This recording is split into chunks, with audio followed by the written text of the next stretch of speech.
పౌలు తెస్సలోనికలకు రాసిన రెండవ పత్రిక మొదటి అధ్యాయం మొదటి 2 వచనాలు చదువుకుందాం.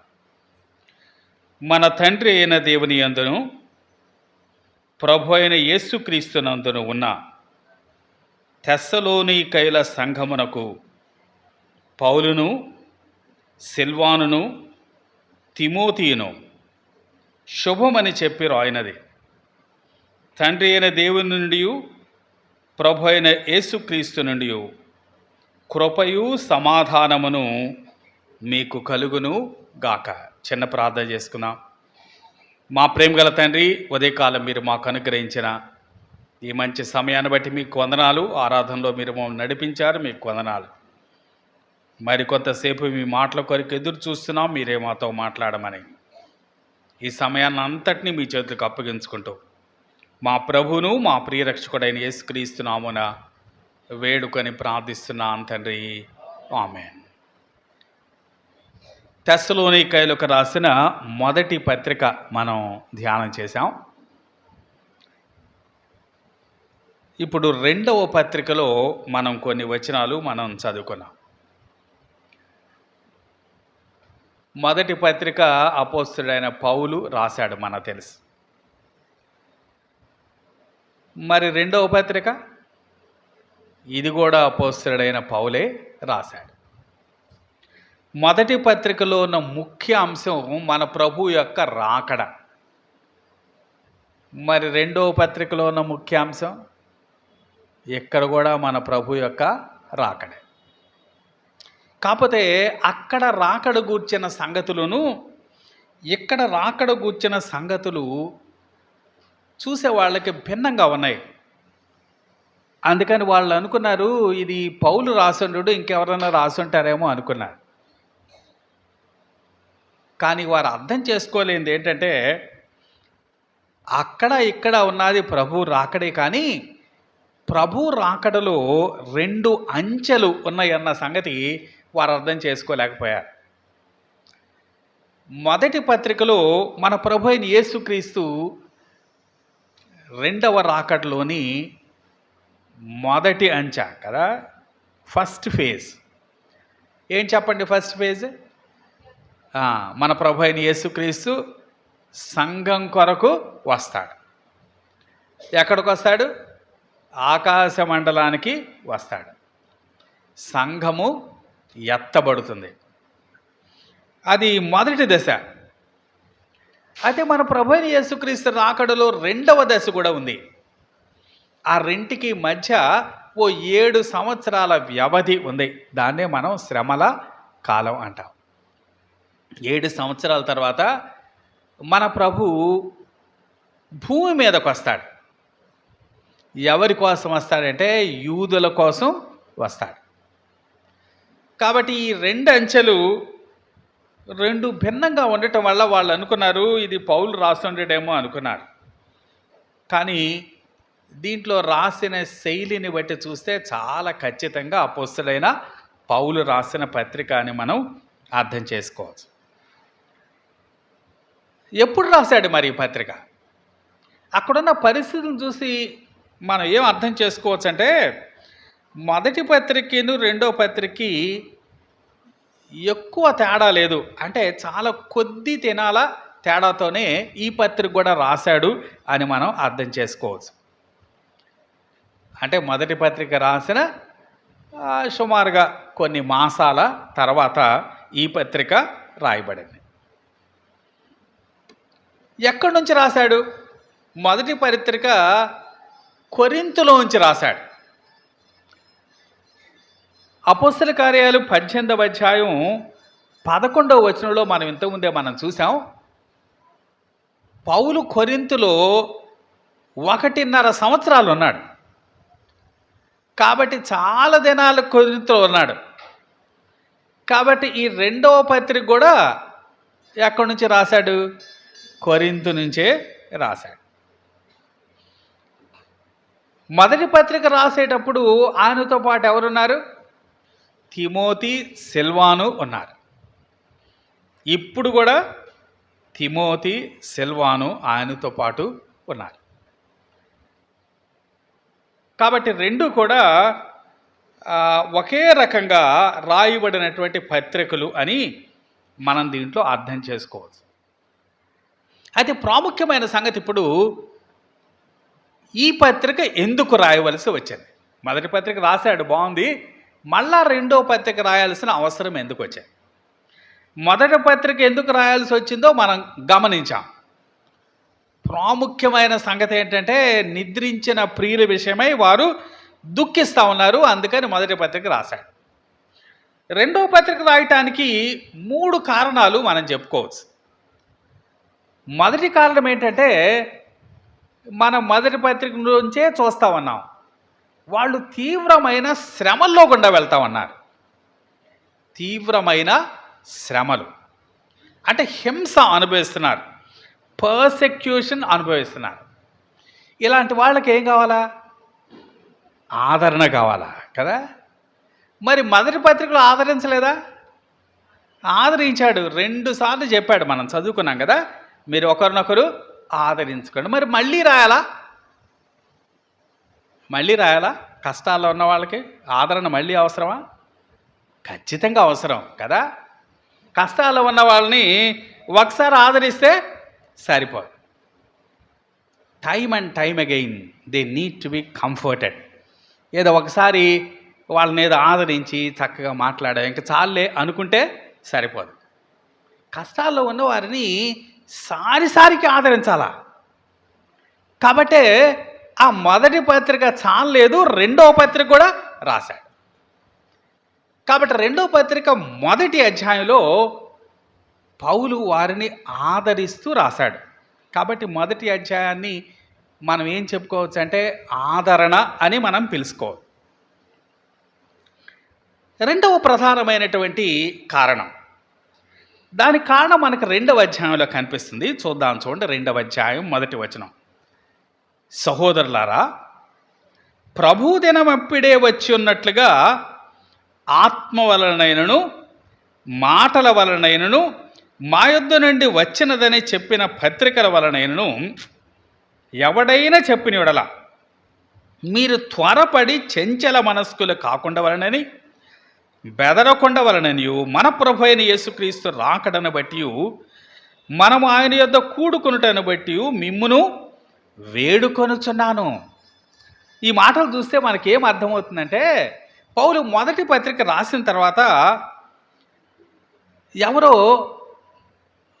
మరొక పత్రిక తెస్సలోనిక సంఘానికి పంపించారు. అది పౌలు రాసిన పత్రిక కాదు, కానీ అనానిమస్గా ఆకాశరామన్న ఉత్తరం అంటాం కదా, ఎవరు రాశారే పేరు రాయరు. వాళ్ళ ఉద్దేశం ఏదో కలవరపరచడం. పౌలు రాసినట్టుగా మరో పత్రిక పంపించారట. ఆ పత్రికలో ఏముంది అంటే ప్రభు దినము ఇప్పుడే వచ్చింది అని ఉంది. మొదటి పత్రికలో చదివాం కదా, ప్రభు దినం అంటే ఆయన శ్రమ పంపించిన దినం అని మనం చెప్పుకున్నాం. వాళ్ళు అనుకుంటున్నారు ఇప్పుడు మనం పొందే శ్రమలన్నీ యేసు ప్రభు ఇప్పటికే వచ్చేసాడు, ఎత్తబడాల్సిన వాళ్ళు అంతా ఎత్తబడ్డారు, ఇప్పుడు మనం ఎక్కడున్నాం అనమాట, శ్రమల కాలంలో ఉన్నాం. కాబట్టి మేము శ్రమలు అనుభవించేవి శ్రమల కాలానికి సంబంధించిన శ్రమలు అని వారు ఆందోళన పడుతూ ఉన్నారు. అంటే మరొకరు వీళ్ళని కన్ఫ్యూజ్ చేశారు. పౌలు రాసినట్టుగా మరొక పత్రిక రాసి, అందుకే అంటున్నాడు కదా, ప్రభుదినం ఇప్పుడే వచ్చి ఉన్నట్టుగా ఆత్మ వలనైనను మాట వలనైనను మా యొద్ద నుండి వచ్చినదని చెప్పిన పత్రికల వలనైనను ఎవడైనను చెప్పని యెడల మీరు త్వరపడి చెంచల మనస్కులు కాకుండా వలనని అంటున్నాడు. మీరు తొందరపడి మీరు కన్ఫ్యూజ్ అయిపోవద్దు, మీరు బెదిరిపోవద్దు అని తెలియజేస్తా ఉన్నాడు. అందుకే ఈ పత్రిక రాసేటప్పుడు చివరిలో ఏమన్నాడు తెలుసా? 17వ వచనం చూడండి, 3వ అధ్యాయం 17వ వచనం. పౌలును నేను నా చేవ్రాతతో వందనమని రాయుచున్నాను, ప్రతి పత్రిక యందును అదే గుర్తు, నేను రాయుట అలాగే. మొత్తం పత్రిక అంతా ఎవరన్నా ఒక లేఖకుడు, శాస్త్రి కదా, ఒక స్క్రైబ్ రాస్తాడు. మనకు తెలుసు తెత్తియు అనే ఆయన ఎక్కువగా రాసేవాడు పౌలు యొక్క పత్రిక. కానీ చివరి మాత్రం పౌలు తన స్వంత చేరాతో రాస్తాడనమాట. ఆయన ఒక రీతిగా ఆయన సిగ్నేచర్ లాగా రాస్తాడనమాట. ఇప్పుడు అంటున్నాడు, ఇదే గుర్తయ్యా, నా దగ్గర నుంచి గనక ఏదన్నా పత్రిక వచ్చిందంటే చివరిలో నా స్వంత చేవ్రాతో రాస్తాను, ఇక అది మీకు గుర్తు, ఇక ప్రతి పత్రికలో ఆ పని చేస్తాను అన్నాడు. చాలా పత్రికలు ఆ మాట మనం గమనించవచ్చు. కొరింథీ పత్రికలో అన్నాడు, చూడండి నేను ఎంత పెద్ద అక్షరాలతో రాస్తున్నానో అన్నాడు. పౌలు తన బలహీనతను బట్టి కానీ తన దృష్టి మాంద్యాన్ని బట్టి కానీ ఆ అక్షరాలు ఎలా రాశాడట, చాలా పెద్ద పెద్ద అక్షరాలతో రాశాడు. అది చూడగానే అర్థమైపోతుంది ఎవరు రాతది, పౌలు యొక్క రాత. కాబట్టి ఈ పత్రిక ఇది ఇట్స్ ఎ జెన్యూన్ లెటర్, ఇది నా దగ్గర నుంచే వచ్చింది కాబట్టి దానికి ఇదిగో నా చేవ్రాతను కలుపుతున్నాను అన్నాడు. కాబట్టి 2వ అధ్యాయంలో మన ప్రభు అయిన యేసుక్రీస్తు రాకడను గురించి వారికి ఉన్నటువంటి కలవరాన్ని తీసివేయటానికి రాశాడనమాట. కాబట్టి 2వ అధ్యాయంలో ప్రాముఖ్యమైన అంశం ఏంటంటే ఆయన రాకడే కదా. కాబట్టి 2వ అధ్యాయాన్ని ఏమందామంటే ఆగమనం అందాం. 1వ అధ్యాయాన్ని ఏమన్నాం, ఆదరణ అన్నాం. 2వ అధ్యాయాన్ని ఆగమనం అందాం. 3వ అధ్యాయంలో మనం ఎంతోమందే మొదటి పత్రిక ధ్యానం చేసేటప్పుడే ధ్యానం చేసాం. కొంతమంది ఏ పని చేయకుండా అక్రమంగా నడుచుకుంటున్నారట. వాళ్ళు ఏమి పని చేయకుండా సోమరులుగా ఉన్నారు. వారిని గద్దించటానికి కొన్ని ఆచరణాత్మకమైన సూచనలు 3వ అధ్యాయంలో ఇచ్చాడు. కాబట్టి దీన్ని ఏమనొచ్చు అంటే ఆచరణ అనొచ్చు. కాబట్టి 3 విషయాలు ఈ పత్రిక రాయటానికి ప్రేరేపితం చేశారు. ఒకటి, వారు శ్రమల్లో గుండా వెళ్తున్నారు. రెండవది, ప్రభు రాకడ గూర్చిన కన్ఫ్యూజన్ వారికి ఉంది. మూడవది, చాలామంది అక్కడ ఉన్న వాళ్ళు ఏం చేయట్లేదు, పని చేయటం లేదు. కాబట్టి ఈ పత్రిక రాయాల్సి వచ్చింది. కాబట్టి మొదటి పత్రికలో పర్సెక్యూషన్ కనిపిస్తుంది, 2వ పత్రికలో ప్రాఫెసీ కనిపిస్తుంది, మొదటి అధ్యాయంలో పర్సెక్యూషన్ కనిపిస్తుంది, 2వ అధ్యాయంలో ప్రాఫెసీ కనిపిస్తుంది, 3వ అధ్యాయంలో ప్రాక్టీస్ కనిపిస్తుంది. తెలుగులో ఇలా చెప్పుకున్నాం కదా, మొదటి అధ్యాయంలో ఆదరణ కనిపిస్తుంది, 2వ అధ్యాయంలో ఆగమనం కనిపిస్తుంది, 3వ అధ్యాయంలో ఆచరణ మనకు కనిపిస్తాం. ఈ ఉదయకాలం మనం మొదటి అధ్యాయంలో కొన్ని సంగతులు ధ్యానం చేయాలి అని చదివాం. 2 వచనాలు చదివాం, కానీ నిజానికి ఆ అధ్యాయం అంతా మనం సంగ్రహంగా ధ్యానం చేయాలని, వచనాలన్నీ వివరంగా ధ్యానం చేయడానికి మనకు సమయం ఉండదు. కాబట్టి దాంట్లో అవసరమైన మాటలు మాత్రమే మనం ధ్యానం చేయాలని నేను ఈ అధ్యాయాన్ని ప్రారంభించాను. ఆ ప్రారంభంలో తొలి పలుకులు మొదటి 2 వచనాలకు కనిపిస్తాయి. మొదటి పత్రికలో ఎలా ఉందో 2వ పత్రికలు కూడా అలాగే ఉంది, ఏం తేడా లేదు. అదే రకంగా సంబోధించాడు, అదే రకంగా వారిని దీవించాడు. కాకపోతే ఒక్కటి కలిపాడు. అక్కడ తండ్రి అయిన దేవుని యందు అన్నాడు, ఇక్కడ ఏం కలిపాడు చెప్పండి ముందు దానికి, మన తండ్రి అయిన దేవుని యందు, అదొక్కటి కలిపాడు మొదటి పత్రికను 2వ పత్రిక. అంటే దేవుణ్ణి ఓన్ చేసుకుని మాట్లాడుతున్నాడు. ఏమంటున్నాడు, మన తండ్రి అయిన దేవుని యందును ప్రభు అయిన యేసుక్రీస్తునందును అంటున్నాడు. అలాగే పత్రిక రాసిన వాళ్ళు అదే 3. ఎవరు వాళ్ళు, పౌలు, సిల్వాను, తిమోతి. దాంట్లో కూడా మనకేం తేడా కనిపించలేదు. 3వ వచనంలో వారి గురించి కృతజ్ఞత చెల్లించాడు. అది కూడా మొదటి పత్రికలో ఉన్నట్లుగానే ఉంది. వారి గురించి ఎప్పుడూ కృతజ్ఞత చెల్లిస్తాడు పౌలు. ఇంకా 4వ వచనంలో అంటున్నాడు, ఆ చివరి మాట చూద్దాం, చూడండి. మేము దేవుని సంఘములో మీ అందు అతిశయపడుచున్నాము అంటున్నాడు.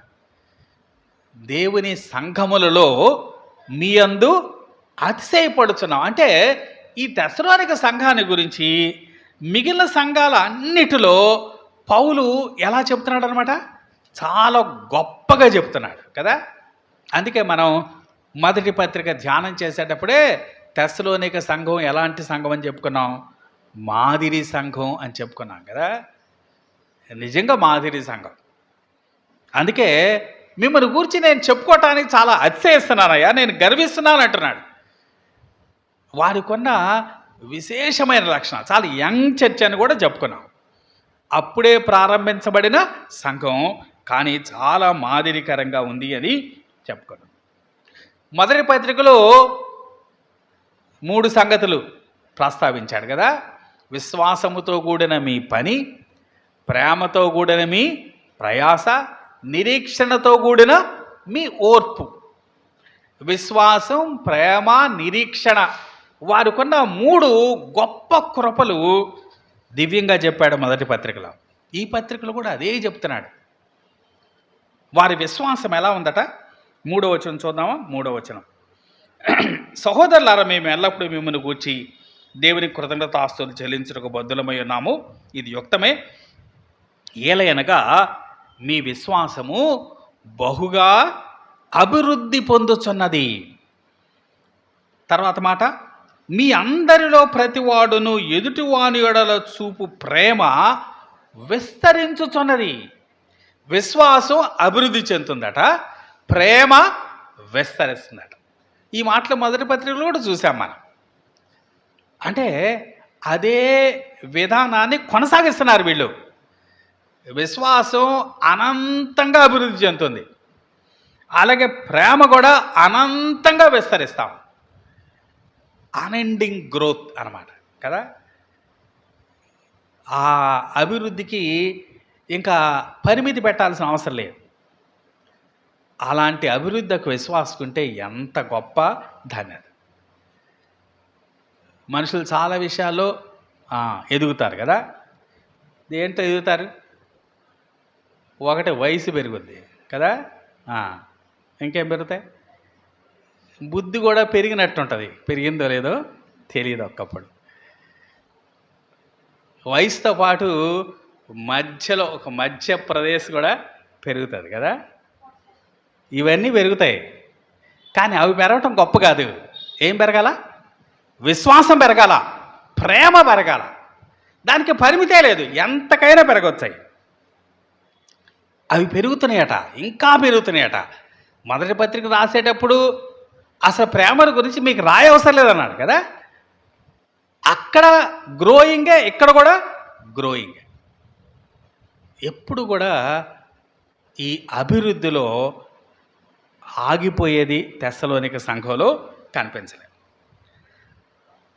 విశ్వాసంతో ఏమేమి పెరుగుతున్నాయో మనం చూద్దాం. చూడండి, విశ్వాసం పెరిగితే ఏమేమి పెరుగుతాయో.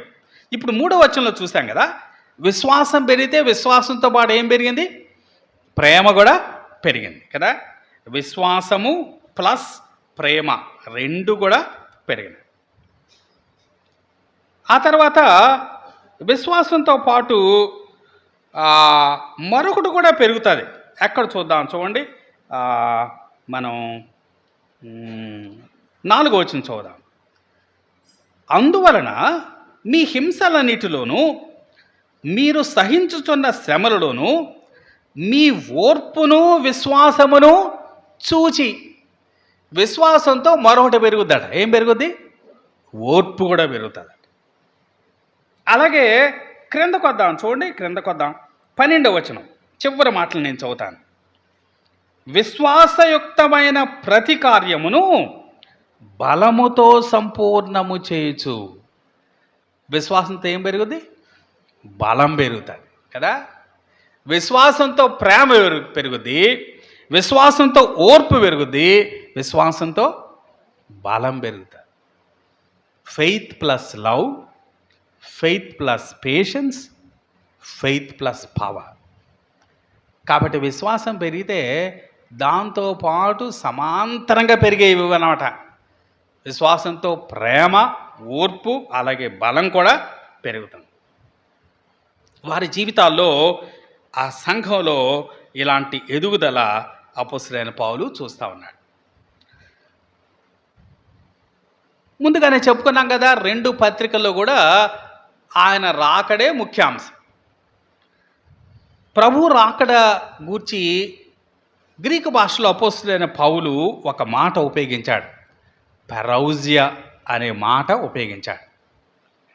అది మొదటి పత్రికలో 4 సార్లు ఉంది. రెండో పత్రికలో కూడా 3 సార్లు ఉంది. రెండో పత్రికలో ఎక్కడెక్కడ ఉందో చూద్దాం. చూడండి, రెండో పత్రికలో మొదటి అధ్యాయం 6వ వచనంలో మధ్యలో చూస్తే, ప్రభు అయిన యేసు తన ప్రభావమును కనుపరచు దూతలతో కూడా పరలోకము నుండి అగ్నిజ్వాలలో ప్రత్యక్షమై, కదా, ఏం చేశాట? ప్రభు అయిన యేసు ప్రత్యక్షమయ్యాడట. ఆయన రాకడను గూర్చి ఇలా చెప్పబడింది, ప్రత్యక్షత అని చెప్పబడింది. అలాగే 2వ అధ్యాయం 2వ వచనంలో చివరి మాట నేను చదువుతాను చూడండి. యేసుక్రీస్తు రాకడను బట్టి అన్నాడు. కనిపించిందా మీకు? ఇక్కడ రాకడ అని చెప్పబడింది. అలాగే 8వ వచనంలో కూడా చివరి మాట నేను చదువుతున్నాను చూడండి. తన ఆగమన ప్రకాశము చేత. ప్రత్యక్షత, రాకడ, ఆగమనం, మూడు రకాలుగా తర్జుమా చేయబడింది తెలుగులో. మొదటి పత్రికలో ఈ మాట ఉపయోగించబడింది, రెండో పత్రికలో ఉపయోగించబడింది. కాకపోతే ఇంతకుముందే చెప్పుకున్నాం కదా, మొదటి పత్రికలో ఈ మాట ఎలా ఉపయోగించబడిందంటే, మన ప్రభు అయిన యేసుక్రీస్తు రాకడలో ఆ మొదటి దశ గురించి చెప్పబడింది. దీంట్లోనేమో మన ప్రభు అయిన యేసుక్రీస్తు యొక్క రాకడలో 2వ దశ గురించి చెప్పబడింది. యేసు ప్రభు ఆయన ఈ లోకానికి వచ్చేటువంటి, భూమి మీదకు వచ్చే ఆ రాకడను గురించి దీంట్లో చెప్పబడింది. యేసు ప్రభు వస్తాడు అని చెప్తా ఉన్నారు. ఆ రోజుల్లో తెస్సలోనికి సంఘాన్ని చెప్పారు, ఈ రోజుల్లో మనం కూడా చెప్పుకుంటా ఉన్నాం. యేసు ప్రభు వస్తాడు అంటే ఎలా నమ్మాలా? ఆయన 2000 సంవత్సరాల క్రితం సిలువ వేయబడినోడు ఇప్పుడు వస్తాడు అంటే నమ్మటానికి మనకున్న ఆధారం ఏంటి? ఆయన వస్తాడు అని నమ్మటానికి మనకున్న ఆధారాలు ఏంటంటే, ఒకటి, దేవుని వాక్యం మనకి స్పష్టంగా చెప్తుంది. రెండవది, సంఘాన్ని చూస్తే అర్థమవుతుంది కదా, ఆయన కొరకు ఒక వధువు ఇక్కడ సిద్ధపడతా ఉంది. కాబట్టి సంఘాన్ని చూస్తే యేసుప్రభు వస్తాడు అని అర్థమవుతాడు. మూడవది, పరిశుద్ధులు పొందే శ్రమలు చూస్తే, ప్రభు కొరకు శ్రమలు పడుతూ ఉంటే వీరు ఎవరో కోసం శ్రమలు పడుతున్నారు, ఆయన వచ్చి న్యాయం చేస్తాడని శ్రమలు పడుతున్నారు అని అర్థమవుతుంది మనుషులకి. కాబట్టి పరిశుద్ధుల శ్రమలు చూసినా యేసుప్రభు వస్తాడు అని అర్థమవుతుంది. నాలుగవది, ఇశ్రాయేలు జనాంగాన్ని, ఇశ్రాయేలు దేశాన్ని చూసినా యేసుప్రభు వస్తాడు అని అర్థం చేసుకోవచ్చు. సాధారణమైన మనుషులకి 2000 సంవత్సరాల తర్వాత ఒక సిలువ వేయబడిన వ్యక్తి మళ్ళా వస్తాడు అంటే వాళ్ళకి ఇర్రెలవెంట్గా అనిపించవచ్చు. కానీ ఈ ఆధారాలనే చూస్తే ఖచ్చితంగా యేసుప్రభు అతి త్వరలో వస్తున్నాడు అన్న సంగతి అది నమ్మదగినది అని మనం అర్థం చేసుకోవచ్చు. మంచిది. ఆయన రాకడ గురించి మనం 6 నుంచి 10వ వచనం వరకు చాలా వివరంగా చెప్పబడింది. ఈ అధ్యాయంలో ప్రాముఖ్యమైన భాగం అదే మనం కొద్దిగా లోతుగా అర్థం చేసుకోవలసిన అవసరం ఉన్న భాగం. మిగిలిన వచనాలు మనకు చాలా తేలిగ్గా అర్థమవుతా ఉన్నాయి. దాంట్లో ఉన్న వివరాలు మనం క్లుప్తంగా మనం తెలుసుకోవటానికి ప్రయత్నం చేద్దాం. దాని గురించి చాలా చోట్ల చాలా విషయాలు చెప్పబడ్డాయి. నేను దీన్ని అర్థం చేసుకోవటానికి నేను చదివాను, ప్రార్థన చేశాను. అలాగే ఇంతకుముందు నేను ఇన్ని సంవత్సరాలుగా విన్న బోధలు ఉపయోగపడ్డాయి. అలాగే కొన్ని ఇంగ్లీష్లో ఉన్న కామెంటరీస్, ఆన్లైన్లో అవైలబుల్గా ఉన్న కామెంటరీస్ చదివాను. కానీ వీటన్నిటికన్నా కూడా మన ప్రియులు రాజారావు గారు రాశారు పుస్తకం. అద్భుతంగా ప్రొఫౌండ్ ట్రూత్స్ దాంట్లో రాయబడ్డాయి. తెలుగు వాళ్ళం గర్వించదగ్గ విషయం. గొప్ప గొప్ప కామెంటరీస్లో ఉన్న వాటికన్నా కూడా విశేషమైన సంగతులు ఆయన రాసిన పుస్తకంలోనే ఉన్నాయి. మంచిది. 6వ వచనం 10వ వచనం, 6 నుంచి 10 వరకు చూద్దాం. చూడండి, 6 నుంచి 10 వరకు. ప్రభు అయిన యేసు తన ప్రభావమును కనపరచు దూతలతో కూడా పరలోకము నుండి అగ్నిజ్వాలలో ప్రత్యక్షమై దేవుని ఎరుగని వారికిని, మన ప్రభు అయిన యేసు సువార్తకు లోబడని వారికిని ప్రతిదండన చేయనప్పుడు మిమ్మును శ్రమపరచు వారికి శ్రమయు, శ్రమ పొందుతున్న మీకు మాతో కూడా విశ్రాంతియు అనుగ్రహించుట దేవునికి న్యాయమే. ఆ దినమున తన పరిశుద్ధుల యందు మహిమపరచబడుటకును, విశ్వసించిన వారందరి యందు ప్రశంసింపబడుటకును ప్రభువు వచ్చినప్పుడు అట్టివారు ఆయన సముఖము నుండి, ఆయన ప్రభావమందరి మహిమ నుండి పారదోలబడి నిత్య నాశనమును దండన పొందుదురు. ఏలయనగా మేము మీకిచ్చిన సాక్ష్యం మీరు నమ్మితిరి. ఈ వచనాల్లో మన ప్రభు యొక్క రాకడను గురించి కొన్ని సంగతులు మనం తెలుసుకోవటానికి ప్రయత్నించేద్దాం. కొన్ని ప్రశ్నల ఆధారంగా తెలుసుకుందాం. మన ప్రభు ప్రత్యక్షమవుతాడట. ప్రత్యక్షమవటం అన్నా రాకడన్నా ఒకటే అని చెప్పుకున్నాం కదా. ఎక్కడి నుంచి ప్రత్యక్షమవుతాడు ఆయన? ఎక్కడి నుంచి? పరలోకము నుండి కదా. ఎక్కడి నుంచి వస్తాడట? పరలోకము నుండి వస్తాడు. దీనికి ముందు ఒక దశ అయిపోయింది, మనకు తెలుసు కదా. ఇది 2వ దశ. యూదుల కొరకు వచ్చే దాని గురించి ఇక్కడ రాయబడింది. సంఘం కొరకు వచ్చే దాని గురించి మనం వివరంగా తెలుసుకున్నాం. సంఘం కొరకు వచ్చినప్పుడు ఆయన ఆకాశ మండలానికి వచ్చాడు. ఆయన క్రీస్తునందు మృతులైన వారు, సజీవులు నిలుచున్నవారు అందరూ కూడా ఏకంగా ఎక్కడికి వెళ్ళారు? ఆకాశ మండలానికి వెళ్ళారు. అక్కడికి వెళ్ళిన తర్వాత ఏం జరుగుతుందని చెప్పుకున్నాం. అక్కడ క్రీస్తు న్యాయపీఠం ఎదుట తీర్పు జరుగుతుంది అని చెప్పుకున్నాం. క్రీస్తు న్యాయపీఠం కదా. ఇంగ్లీష్లో దాన్ని జడ్జిమెంట్ సీట్ ఆఫ్ క్రైస్ట్ అంటారు. గ్రీక్ భాషలో బీమా అంటారు. అక్కడ ఏం జరుగుతుంది? అక్కడ జడ్జిమెంట్లో శిక్షలే ఉండవు, కానీ ఎవరికి ప్రైజులు వస్తాయి, ఎవరికి కిరీటాలు వస్తాయి అనే నిర్ణయం మాత్రం జరుగుతుంది. ఎక్కడ జరుగుతుంది అది? ఆకాశ మండలంలో జరుగుతుంది. ఆ తర్వాత నెక్స్ట్ జరగాల్సింది ఏంటి? గొర్రెపిల్ల వివాహ మహోత్సవం కదా. ప్రకటన గ్రంథం 19వ అధ్యాయంలో ఆ గొర్రెపిల్ల వివాహ మహోత్సవం ఎక్కడ జరుగుద్దో చెప్పాడు. అది పరలోకంలో జరుగుతుంది. అంటే ఆకాశ మండలంలో కలుసుకున్న వాళ్ళు వీళ్ళంతా ఈ బీమా అయిపోయిన తర్వాత ఎక్కడికి వెళ్తారన్నమాట? అందరూ మళ్ళీ పరలోకానికి వెళ్తారు. అక్కడ గొర్రెపిల్ల పెండ్లి విందు జరుగుతుంది. ఇప్పుడు 7 సంవత్సరాల తర్వాత వారు ఎక్కడి నుంచి దిగి వస్తారు? పరలోకం నుంచి క్రిందికి దిగి వస్తారు. మన ప్రభు పరలోకము నుండి వస్తాడు అని దీంట్లో మనం అర్థం చేసుకున్నాం. సరే, ఎక్కడ నుండి వస్తాడో మనం తెలుసుకున్నాం కదా. ఎవరితో వస్తాడు? అక్కడేమో రాశాడు? ప్రభు అయిన యేసు తన ప్రభావమును కనపరచు దూతలతో కూడా. ఎవరితో వస్తాడట? ప్రభావము కనపరుచు దూతలతో వస్తాడట.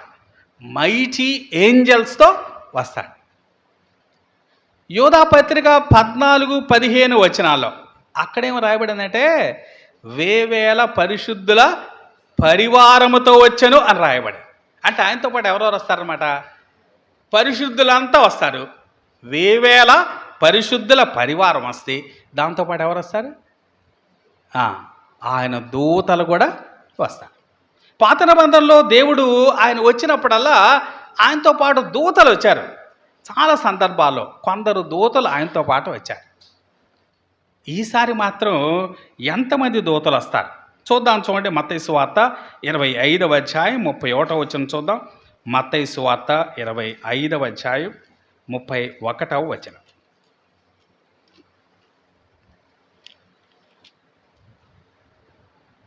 తన మహిమతో మనుష్య కుమారుడును ఆయనతో కూడా సమస్త దూతలను వచ్చినప్పుడు ఆయన తన మహిమ గల సింహాసనం మీద ఆసీనుడయ్యుండును.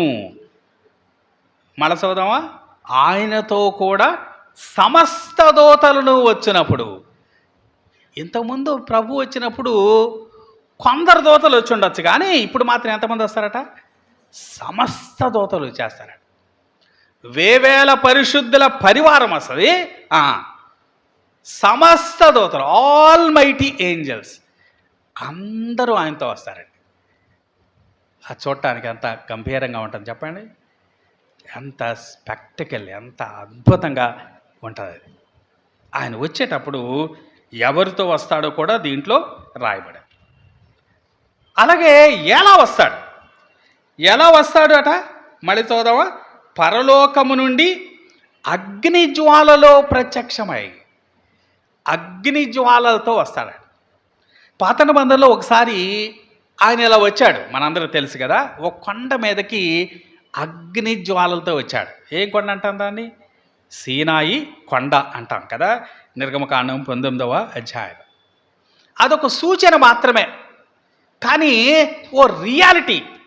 మన ప్రభు అగ్ని జ్వాలలో వచ్చేటువంటి ఓ రియాలిటీ మనం భవిష్యత్తులో మనం చూడబోతా ఉన్నాం. ఎలాగూ వస్తాడో కూడా మనం చూసాం. మరి ఎక్కడికి వస్తాడు ఆయన? పరలోకం నుండి వస్తాడు అనుకున్నాం. ఎక్కడికి వస్తాడు? ఎక్కడికి? భూలోకానికి వస్తాడు. హెబ్రీ 1:6లో రాయబడింది కదా, భూలోకమునకు ఆది సంభూతుని మరల రప్పించినప్పుడు అని రాయబడింది. ఒకసారి వచ్చాడట ఆయన, ఆయన్ని మరల రప్పించారట. ఎక్కడికి? భూలోకానికి. ఆది సంభూతుడు మరల రప్పించబడ్డాడు. ఆ మొదటి దశలో ఎక్కడి దాకా వచ్చాడు ఆయన? ఆకాశ మండలం దాకానే వచ్చాడు. కానీ ఇక్కడ మాత్రం ఎక్కడికి వస్తాడు? భూలోకానికి వస్తాడు. భూలోకంలో కూడా ఎక్కడికి వస్తాడో కూడా మనం తెలుసు కదా. జకర్యా గ్రంథం 14వ అధ్యాయం 4వ వచనం ఏం చెప్తుంది? ఎక్కడ వస్తాడంట? ఆయన ఒలీవ కండ మీద ఆయన పాదాన్ని నిలుపుతాడట. ఎంత ఖచ్చితంగా చెప్పబడింది ఆయన డెస్టినేషన్ కదా. ఆయన భూలోకానికి వస్తాడు, భూలోకంలో ఎక్కడ అడుగు పెడతాడో కూడా చెప్పబడింది. ఆయన ఎక్కడి నుండి వస్తాడో తెలుసుకున్నాం, ఎవరితో వస్తాడో తెలుసుకున్నాం, ఎలా వస్తాడో తెలుసుకున్నాం, ఎక్కడికి వస్తాడో కూడా తెలుసు. ఇప్పుడు ప్రాముఖ్యమైన సంగతి ఏంటంటే ఆయన వచ్చి ఏం చేస్తాడు చెప్పండి. 5వ వచనం చివరిలో ఒక మాట ఉందా? దేవుని న్యాయమైన తీర్పునకు స్పష్టమైన సూచన అయి ఉన్నది. కనిపించిందా? అలాగే 8వ వచనం చివరి మాట కూడా దేవునికి న్యాయమే. అంటే ఏం చేయడానికి వస్తాడనమాట? అక్కడున్న పదం చెప్పండి. న్యాయం చేయటానికి వచ్చాడు. ఎందుకు వస్తాడు ఆయన? న్యాయం చేయటానికి వస్తాడు. చాలాసార్లు మనం వాళ్ళు చెప్పుకుంటా ఉంటారు కదా, అసలు ఈ లోకంలో న్యాయానికి కూడలేదమ్మా అంటారు కదా. నిజమే, ఎక్కడ దొరుకుతుందండి న్యాయం ఈ లోకంలో? ఈ లోకంలో నిజానికి న్యాయానికి కూడలేదు. కానీ ఒకరోజు ఈ భూమి మీద ఆయన న్యాయం చేయటానికి వస్తాడు. ఆయన ఎలా న్యాయం చేస్తాడు? ఆయన న్యాయం చేసే దాంట్లో 3 సంగతులు, ఆయన చేసే 3 పనులు ఇక్కడ చెప్పబడ్డాయి. వాటిని ఒకసారి మనం చూద్దాం. చూడండి, నేను 6 నుంచి 8 వరకు చదివాం కదా, మళ్ళీ మొత్తం చదవకుండా నేను మధ్యలో చదువుతున్నాను. దేవుని ఎరుగని వారికి, మన ప్రభు అయిన యేసు సువార్తకు లోబడిన వారికి ప్రతిదండన చేయనప్పుడు మిమ్మును శ్రమపరుచు వారికి శ్రమయు, శ్రమ పొందుతున్న మీకు మాతో కూడా విశ్రాంతియు అనుగ్రహించుట దేవునికి న్యాయమే. దీంట్లో 3 సంగతులు చెప్పబడ్డాయండి. తెలుగులో వేరువేరుగా ఉన్నాయి, కానీ ఇంగ్లీష్ బైబిల్లో మాత్రం 3 ఒకే రకమైన పదాలు. ఒకే రకమైన పదాలు అంటే 3 ఆర్ అనే అక్షరంతో వచ్చే పదాలతో చెప్పబడింది. ఒకదాన్ని ఏమన్నా అంటే రీపేయింగ్ అన్నాడు. అంటే అర్థం ఏం చెప్పండి తెలుగులో? తిరిగి చెల్లించడం. రెండవ దాన్ని రిట్రిబ్యూషన్ అన్నాడు, అంటే శిక్షించటం. మూడవది రిలీఫ్ అన్నాడు. ఇక్కడ దానికి విశ్రాంతి అని తర్జమా చేశాడు. రిట్రిబ్యూషన్ అంటే ప్రతిదండన అని ఇక్కడ తర్జమా చేశాడు. రీపేయింగ్ అంటే ఇక్కడ ఒక పదం లాగా లేదు, కానీ తెలుగులో ఎలా రాంది నేను చదువుతున్నాను. 8వ వచనం చివరి మాట చూడండి. మిమ్మును శ్రమపరుచు వారికి శ్రమ. మిమ్మును శ్రమ పెట్టే వాళ్ళకి ఏమొస్తాట? శ్రమ వస్తాడు. అంటే వాళ్ళకి ఏం చెల్లిస్తాడనమాట? తిరిగి చెల్లిస్తాడు, రీపే చేస్తాడు. 3 పనులు చేస్తాడు.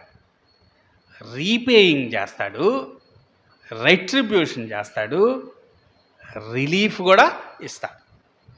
3 విశేషమైన పనులు ఆయన చేస్తాడు అని దీంట్లో మనకు కనిపిస్తాం. మొదటిది, ఆయన తిరిగి చెల్లిస్తాడు. శ్రమపరిచే వారికి ఏమిస్తాడట? శ్రమ. అంటే తిరిగి చెల్లించడం ఎలా అలా చెప్పండి? చెల్లుకు చెల్లు కదా, టిట్ ఫర్ టాట్. వాళ్ళు ఏం చేశారో నేను కూడా అదే చేస్తాను. ఐగుప్తు రాజు అయిన ఫరో నిర్గమకాండం 1వ అధ్యాయం 22వ వచనంలో ఉంటుంది. ఐగుప్తు రాజు అయిన ఫరో మంత్రసానులకు ఏం ఆజ్ఞాపించాయంటే, హెబ్రీ స్త్రీలకు గనక మగబిడ్డ పుడితే వాళ్ళని తీసుకెళ్ళి ఏం చేయమన్నాడు? నైలు నదిలో పడేయమన్నాడు. మోషేనేమో అలా పడేయకుండా ఏం చేశారు? వీళ్ళు ఓ జమ్ము పెట్టిలో పెట్టారు. ఫరో ఇచ్చిన ఆజ్ఞ ఏంటంటే, మగబిడ్డ ఎవరు పుట్టినా ఏం చేయాలా? నైలు నదిలో పడాలి. ఆ తర్వాత కొద్ది రోజులకి ఫరో సైన్యం అంతటిని దేవుడు ఎక్కడ ముంచాడు? సముద్రంలో ముంచాడు. ఫరోనేమో నదిలో ముంచేయండి పిల్లల్ని అన్నాడు, మగ పిల్లలందరినీ నదిలో ముంచేయండి అన్నాడు. దేవుడేమో ఫరో సైన్యం అంటే మగవాళ్ళు ఉంటారా, ఆడవాళ్ళు ఉంటారా? ఇప్పుడు అంతా ఆడవాళ్ళేండి కదా. ఇప్పుడు ఇశ్రాయేల్ సైన్యం చూస్తే అసలు మీకు అంతా ఆడవాళ్ళే కనిపిస్తారు. అక్కడ మగవాళ్ళే ఉంటారు సైన్యం. వాళ్ళందరినీ దేవుడు ఎక్కడ ముంచాడు? సముద్రంలో ముంచాడు. అలాంటి సంఘటనలు జరిగినప్పుడు మనకేమనిపిస్తుంది చెప్పండి? చెల్లుకి చెల్లు అనిపిస్తుంది కదా. అలాంటి సందర్భాలు చాలా చూస్తాం. హామాను మొద్దుకాయ కోసం ఏం తయారు చేశాడట? ఊరికాయ తయారు చేశాడు. సరిగ్గా అదే ఊరికాయ మీద దేవుడు ఆయన్ని వేలాడదీశాడు. షడ్రక్, మెషక్, అబేద్నెగోల్ని అగ్నిలో వేశారు. అగ్నిలో వేసిన వాళ్ళే మళ్ళీ దాంట్లో పడ్డారు. దానియేలుని సింహబోన్లో వేశారు. ఎవరైతే వేశారో వాళ్ళే మళ్ళీ సింహబోన్లో పడ్డారు. ఆయన మనల్ని శ్రమపరిచిన వారికి ఏమిస్తాడట? శ్రమ తిరిగి చెల్లిస్తాడు. అంటే మనకి ఏ నష్టం వచ్చినా, ఏ కష్టం వచ్చినా ఆయన తట్టుకునేవాడు కాదు అని మన దీంట్లో అర్థమవుతుంది. దేవుడు అబ్రహాంకు వాగ్దానం చేశాడు. ఆదికాండం 12వ అధ్యాయం 3వ వచనంలో ఏమన్నా అంటే, నిన్ను దూషించిన వారిని నేను శపింతును అన్నాడు. ఆదికాండం 12:3. అబ్రహాము నిన్ను కానీ నీ సంతానాన్ని కానీ ఎవరన్నా దూషిస్తే ఏం చేస్తాడట? శపిస్తాడట. కాబట్టి ఇశ్రాయేలీల్ని ఎవరైనా దూషిస్తే, ఎవరైనా బాధిస్తే ఏం చేస్తాడు? వారిని శపిస్తాడు. ఒక్కప్పుడు దేవుడే వారిని ఉపయోగించవచ్చు. యెషయా గ్రంథం మనం ధ్యానం చేసినప్పుడు చదివాం కదా, దేవుడు అష్షూరీయులను ఉపయోగించాడు ఇశ్రాయేలీల్ని శ్రమ పెట్టాలి. తర్వాత ఏం చేశాడు? నెక్స్ట్ స్టెప్, అష్షూరీయుల్ని మీద శ్రమ తీసుకొని వచ్చాడు. కాబట్టి ఇశ్రాయేలీల్ని ఎవరు ఏం చేసినా ఆయన ఊరుకునేవాడు కాదు. రెండవది, మత్తయి సువార్త 18వ అధ్యాయం 6వ వచనం చదువుదాం. మత్తయి సువార్త 18వ అధ్యాయం 6వ వచనం.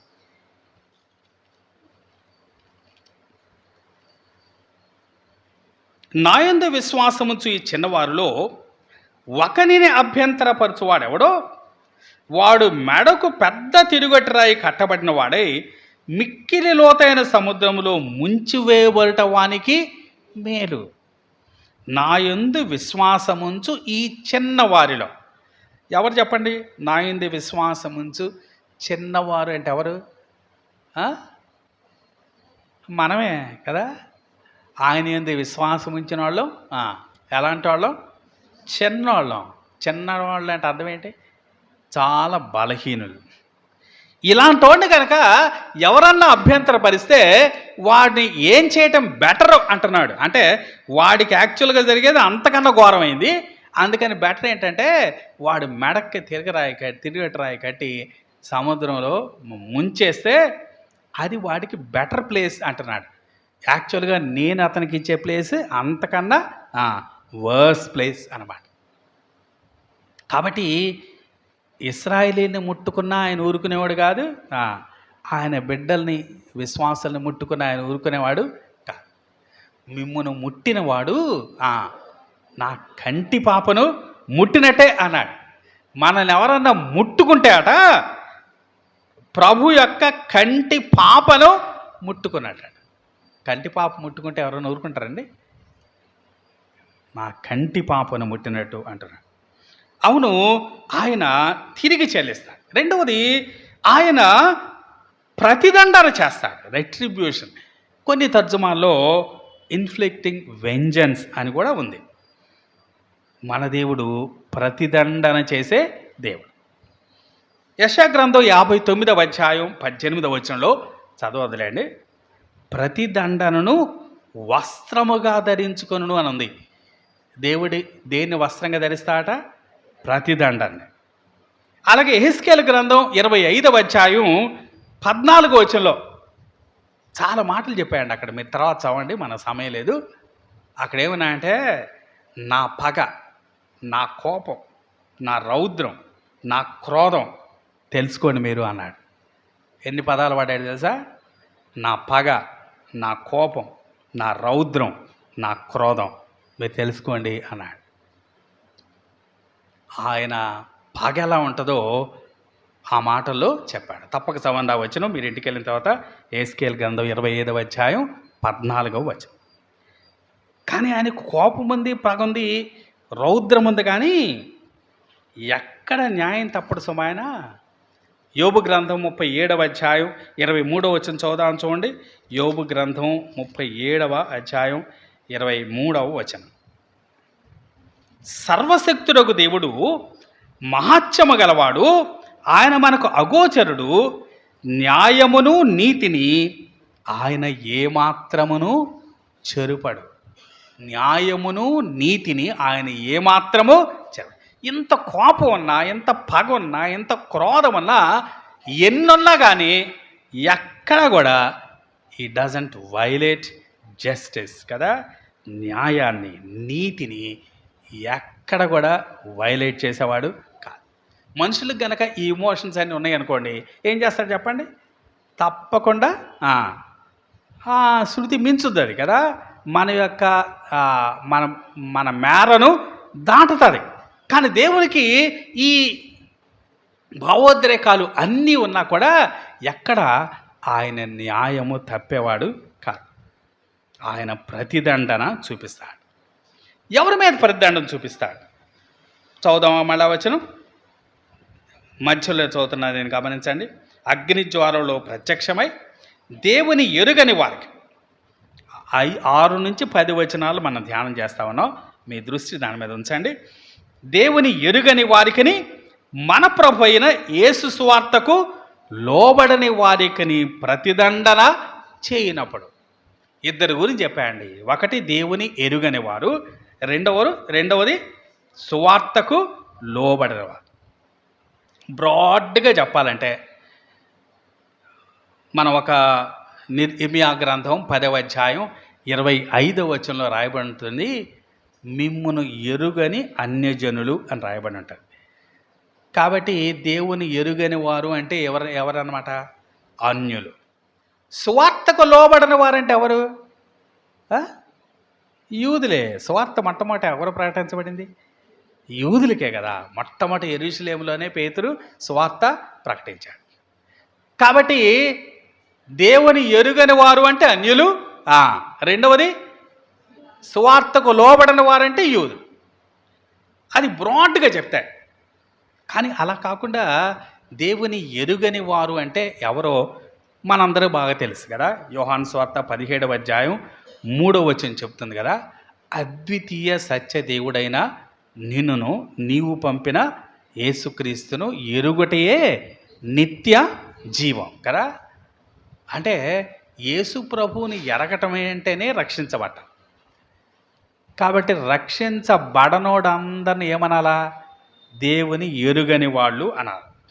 గలతీయులకు రాసిన పత్రిక 4వ అధ్యాయం 8వ వచనం. మన సమయం అయిపోతుంది, త్వరగా చూద్దాం. చూడండి, గలతీయులకు రాసిన పత్రిక 4వ అధ్యాయం 8వ వచనం. ఆ కాలమందైతే మీరు దేవుని ఎరుగని వారై నిజమునకు దేవుళ్ళు కాని వారికి దాసులై ఉంటారు, కానీ ఇప్పుడు మీరు దేవుని ఎరిగిన వారును మరి విశేషముగా దేవుని చేత ఎరుగబడిన వారునై ఉన్నారు గనుక బలహీనమైనవి నిష్ప్రయోజనమైనవినైనా మూలపాఠముల తట్టు తిరుగునేలా. ఇక్కడ అంటున్నాడు ఆ కాలమందు అంటే ఎప్పుడు? ప్రభు నమ్ముకోకముందు ఎలా ఉన్నారట? దేవుని ఎరుగని వారుగా ఉన్నారట. ఎందుకంటే వారు నిజము కాని దేవుళ్లకు ఏం చేశారు? వాళ్ళు దేవుళ్ళు నిజము కాని దేవుళ్లకు వారు దాసులయ్యారట. ఇప్పుడు ఎలా ఉన్నారు అంటే ప్రభు నమ్ముకున్న తర్వాత ఏమన్నాడు? మీరు దేవుని ఎరిగిన వారు అంటున్నాడు. దానికి మరొకటి కూడా గెలిపాడు కదా, ఏమన్నాడు? మరి విశేషముగా దేవుని చేత ఎరుగబడిన వారు. మనం ఎరిగాం, రెండవది ఏంటి? ఎరుగబడ్డాం. రెండు కూడా చాలా విశేషమైనది కదా. నా గొర్రెలు నా స్వరం వినును కదా. గొర్రె ఆయన్ని గుర్తుపడుతుంది, ఆయన కూడా గొర్రెని గుర్తుపడ్డాడు. అంటే మనం ఆయన ఎరుగుదాం, ఆయన కూడా మనల్ని ఎరుగు. అది చాలా గొప్ప విషయం అండి కదా. మనం ఆయన ఎరగటం పెద్ద గొప్ప విషయం కాదు. ప్రధానమంత్రి మనకు తెలుసా లేదా? అందరూ తెలుసు కదా. ప్రధానమంత్రి మనం తెలుసా? మన పేరు పెట్టి పిలుస్తాడు ఆయన. మోడీ గారిని మనం ఎక్కడున్నా పిలవచ్చు కదా, మన పేరు పిలుస్తాడు ఆయన, పిలవడు. కాబట్టి ఎరగటం గొప్ప విషయం గొప్ప విషయమే, కానీ ఎరుగబడటం మరీ గొప్ప విషయం. మనం ఎరుగబడిన వారమాట. ఎంత గొప్ప విషయం కదండి. మత్తయి సువార్త 7వ అధ్యాయంలో 23వ వచనంలో, మత్తయి సువార్త 7:23, అక్కడ కొంతమంది వచ్చి అన్నారు, అయ్యా మేము నీ పేరున నీ నామాన్ని మేము ప్రవచించలేదా? మేము చాలా అద్భుత కార్యాలు చేశాము, నీ నామాన్ని ప్రార్థన చేశాము అని చెప్తే ఆయన ఏమన్నాడు తెలుసా? నేను మిమ్మను ఎరుగను అన్నాడు. వాళ్ళు ఏమంటున్నారు?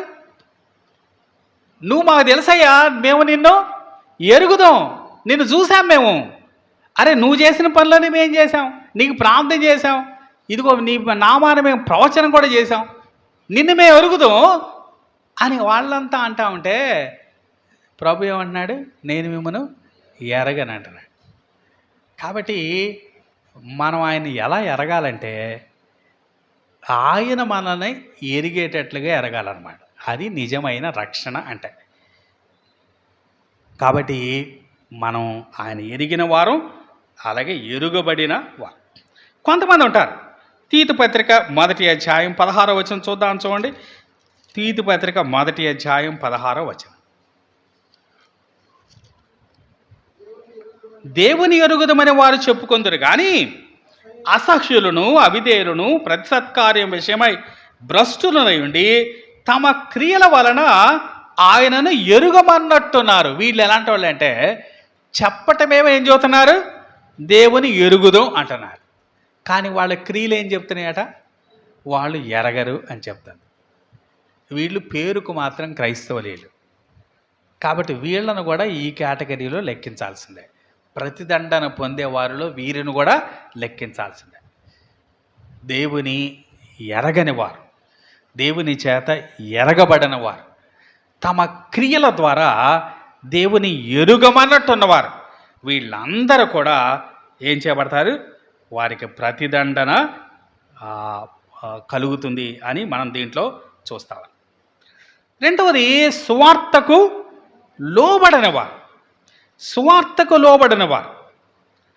మన ప్రభు ఒకసారి అన్నాడు కదా, మత్తయి సువార్త 11వ అధ్యాయం మీరు 20వ వచనం నుంచి కనుక చదివితే దాంట్లో ఏమన్నాడంటే, 11వ అధ్యాయం 20వ వచనం నుంచి, చాలా పట్టణాల్లో నేను అద్భుతాలు చేశాను.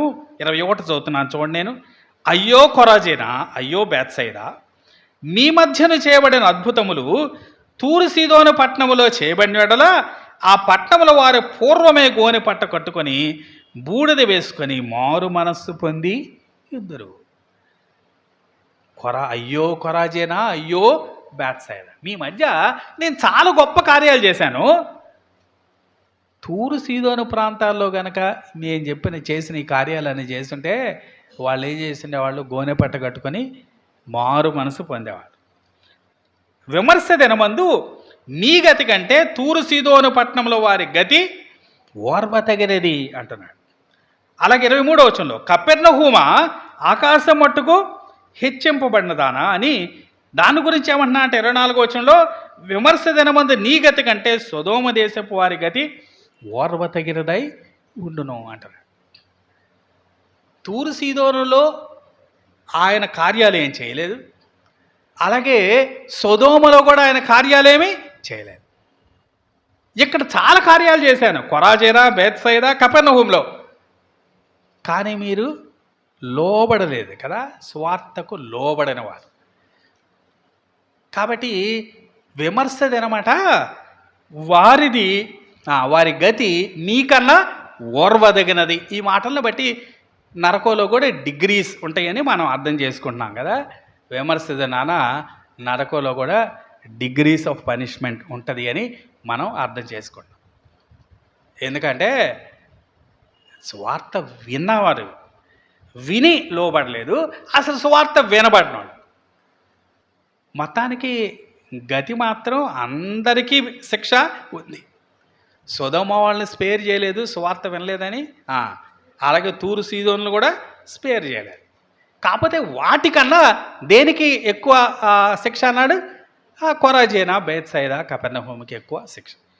కాబట్టి ఆయన స్వార్థకు లోబడిన వారికి ఆయన ప్రతిదండన విధిస్తాడు అంటున్నాడు. మళ్ళా తెస్సలోనిక పత్రికలో వెళ్దాం చూడండి. తెస్సలోనిక పత్రిక నేను 5 నిమిషాలు ముగిస్తాను, దయచేసి 10వ వచనం.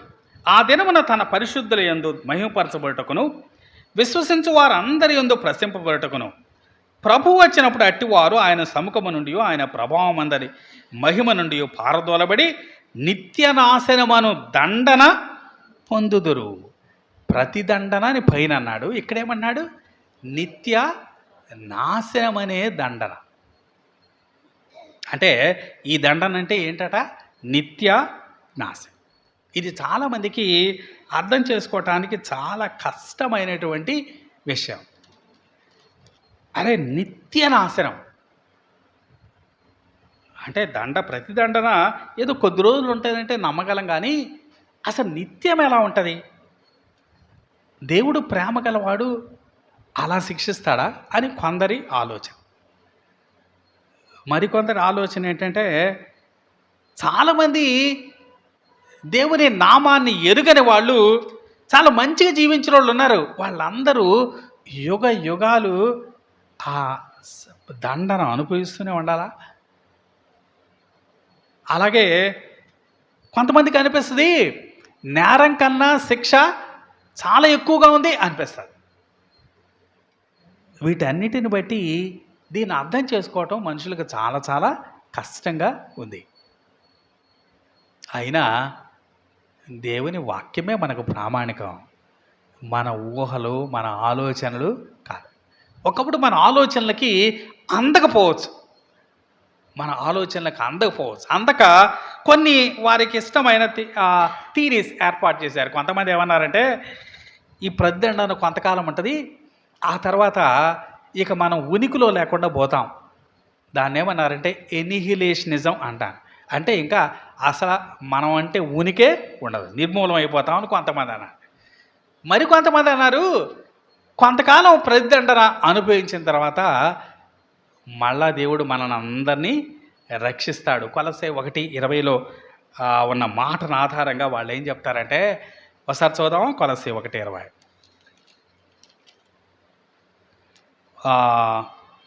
ఆయన యందు సర్వసంపూర్ణత నివసింపవలననియు ఆయన శిలువ రక్తము చేత సంధి చేసి ఆయన ద్వారా సమస్తమును, అవి భూలోకమందున్నవేరును పరలోకమందున్నవేరును, వాటినన్నిటినీ ఆయన ద్వారా తనతో సమాధానపరచుకునవలనని తండ్రి అభీష్టమాయను.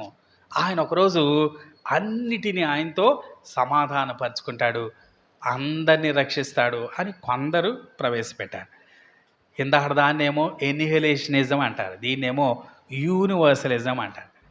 ఇందాకటి వాళ్ళు ఏం చెప్పారంటే కొంతకాలం తర్వాత అసలు ఉనికే ఉండదు. వీళ్ళు ఏం చెప్పారంటే కొంతకాలం తర్వాత అందరినీ దేవుడు రక్షిస్తాడు. కానీ దేవుని వాక్యంలో మనకు అలాంటి ఆధారాలు ఏమీ లేవు. దేవుడు మనకి ఇచ్చిన వెలుగును ఆధారంగానే మనం అర్థం చేసుకోవాలి. కానీ మనకు తెలియంది, దేవుడు చెప్పని దాని గురించి మనం ఊహించలేం. మనకైతే చాలా విషయాలు అగోచరంగా ఉండొచ్చు, చాలా అర్థం చేసుకోవడానికి కష్టంగా ఉండొచ్చు. కానీ దేవుని వాక్యం స్పష్టంగా చెప్తుంది, ఈ దండన నిత్యమైన దండ, నిత్యం, ఎల్లకాలం. ఈ నిత్యం కనుక నిజమైన నిత్యం కాకపోతే నిత్య జీవం కూడా నిజమైన నిత్యం కాదనమాట కదా. నిత్య నాశనం కనుక సగం కొంతకాలమే ఉండేదైతే నిత్య జీవం కూడా ఏమన్నా అనాలి మనం, అప్పుడు కొంతకాలమే ఉండదు. ఇది నిత్యమైంది. అంత మాత్రమే కాదు, నిత్యం కాన్షియస్గా ఉంటారు అని కూడా చెప్తున్నాడు కదా. అగ్ని ఆరదు, పురుగు చావదు. అలాగే నిత్యం బాధపడుతూ ఉంటారట. ఒక మాట చదువుదామా? ప్రకటన గ్రంథం 14:10. ప్రకటన గ్రంథం 14:10. ప్రకటన గ్రంథం 14:10. ఏమీయూ కలువబడకుండా దేవుని ఉగ్రత పాత్రలో పోయబడిన దేవుని కోపమైన మద్యమును వాడు త్రాగును, పరిశుద్ధ దూతల ఎదుటను గొర్రెపిల్ల ఎదుటను అగ్నిగంధకముల చేత వాడు బాధింపబడను. నిత్యము ఉంటారు, నిత్యము కాన్షియస్గా ఉంటారు, నిత్యము బాధపడుతూనే ఉంటారు. దేవుని వాక్యం చెప్తున్న సత్యం. మన ఊహకు అందకపోయినంత మాత్రాన దాన్ని మనం కాదు అనటానికి ఎలాంటి ఆధారం లేదు. కాబట్టి ఆయన ప్రతిదండన, నిత్యమైన ప్రతిదండన. అక్కడ మరో మాట కూడా చదివాం కదా, నిత్యమైన ప్రతిదండన అంటూ ఏమన్నాడు. మళ్ళీ నేను చూద్దాను. 10వ వచనం చూద్దాం, చూడండి. 10వ వచనం. అట్టివారు ఆయన సముఖము నుండి, మధ్యలో ఉన్న మాట గమనించండి, ఆయన ప్రభావమందలి మహిమ నుండి పారదోలబడి. నరకం అంటే ఎట్లా అర్థం చేసుకోవాలట? ఆయన దగ్గర నుండి పారదోలబడ్డం, to be away from God. ఇది నాకు చెప్పుకున్నాం కదా, మత్తయి సువార్త 7వ అధ్యాయంలో నేను మిమ్మల్ని ఎరుగను, మీరు నా యొద్ద నుండి పొండి అన్నాడు కదా. అలాగే లాజరు ధనవంతుడు సన్నివేశంలో వారిద్దరి మధ్య ఏముంది? పెద్ద అగాధం ఉంది కదా. కాబట్టి నరకం అంటే అర్థం ఏంటంటే దేవుడు లేని చోటు. దేవుడు లేని చోట ఉండే అనుభవం ఎంత భయంకరంగా ఉంటుంది కదా. యాకోబు 1:17 ఏం చెబుతుంది? శ్రేష్టమైన ప్రతి ఈవియు, సంపూర్ణమైన ప్రతివారం ఎక్కడి నుంచి రావాలా? జ్యోతిర్మయుడు తండ్రి వద్ద నుండి రావాలి. కాబట్టి మంచి ఏదైనా ఎక్కడి నుంచి రావాలా? ఆయన దగ్గర నుంచి రావాలి. అంటే దేవునికి దూరంగా ఉన్నామంటే ఏం దొరకదనమాట? మంచి దొరకదు. మంచి దొరకని చోట ఉనికి కలిగి ఉండటం అంటే ఎంత దుర్భరమో దీంట్లో మనకి అర్థమవుతుంది. అవును, ఆయన ప్రతిదండన చేసేవాడు. 2 సంగతులు మనం చూసాం కదా. ఒకటి, ఆయన ఏం చేస్తాడు? రీపే చేస్తాడు. రెండవది, రెట్రిబ్యూషన్ కూడా చేస్తాడు. మూడవది ఏమిస్తాడు? రిలీఫ్ ఇస్తాడు, విశ్రాంతి ఇస్తాడు. యేసుప్రభు నందు విశ్వాసం ఉంచి రక్షించబడగానే మనకేం దొరికింది? విశ్రాంతి దొరికింది కదా. ప్రయాసపడి భారం మోసుకొంచున్న సమస్తమైన వారలారా మీరు నా యొద్దకు రండి, నేను మీకు విశ్రాంతి కలుగుతాను. ఆ తర్వాత మీరు అపొస్తలుల కార్యాలు 3వ అధ్యాయం 19 నుంచి 20వ వచనం వరకు చదివితే మరొక విశ్రాంతి గురించి అక్కడ చెప్పబడింది. అన్నిటికీ కుదురుబాటు కాలమట. అంటే 1000 ఏండ్ల పాలన, అది కూడా మరొక విశ్రాంతి. అలాగే ప్రకటన గ్రంథం 14వ అధ్యాయం 13వ వచనంలో అక్కడ మరొక విశ్రాంతి చెప్పబడింది. అది నిత్య విశ్రాంతి. ఒకటి ప్రభు నమ్ముకోగానే ఒక విశ్రాంతి దొరుకుతుంది. రెండవది 1000 ఏళ్ల పాలనప్పుడు ఒక విశ్రాంతి. అలాగే నిత్యత్వంలో కూడా మనకు విశ్రాంతి దొరుకుతుంది. విశ్రాంతి, రిలీఫ్ అంటే ఏముండదు అనమాట. పాపం ఉండదు, దుఃఖం ఉండదు, రోగం ఉండదు, బాధ ఉండదు, ఒత్తిడి కూడా ఉండదు. ఇంగ్లీష్లో చెప్దాం. No sin, no sorrow, no sickness, no suffering, no squeezing. ఒత్తిడి, టెన్షన్ కూడా ఏముండదు. అలాంటి విశ్రాంతి మనకాయన ఇస్తాడట. మన ప్రభు అయిన యేసుక్రీస్తు ఆయన వచ్చినప్పుడు చేసే 3 పనులు చెప్పబడ్డాయి. ఒకటి, ఆయన ఏం చేస్తాడు? తిరిగి చెల్లిస్తాడు. రెండవది, ఆయన ప్రతిదండం చేస్తాడు. మూడవది, విశ్రాంతి అనుగ్రహిస్తాడు. దేవుని ఎరుగని వారికి ప్రతిదండన. దేవుని ఎరిగారా? ఎంత బాగా ఎరిగారా ఆయన్ని? ఆయన మిమ్మల్ని ఎరిగే అంతగా ఎరిగారా?